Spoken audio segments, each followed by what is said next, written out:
Hi, friends. Welcome back to our English learning series. Today, we're going to learn an important grammar rule, subject-verb agreement. Let's learn how to match subjects and verbs correctly in a sentence.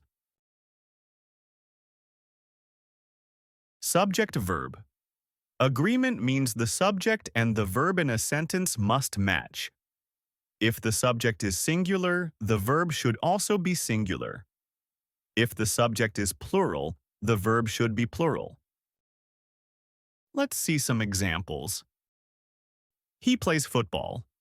He is singular, so we use plays. They play football. They is plural, so we use play. Rule number 1. I and you always use plural verbs. I like tea. You like coffee. Rule number 2. Singular nouns take verb plus s. She runs fast. My dog barks loudly. Rule number 3. Plural nouns take verbs without s. They run fast. The dogs bark every morning.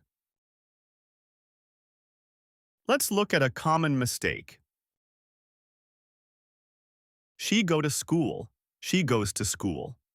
She is singular, so we need to say goes, not go.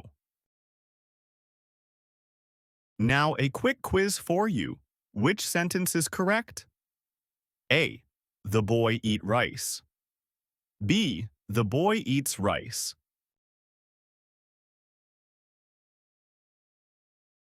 Great job if you picked B. That's it for today's lesson on subject-verb agreement. Hope this was easy to understand and helpful to you. Don't forget to like, share, and subscribe for more simple grammar tips in Tamil. Let's learn English together, one step at a time.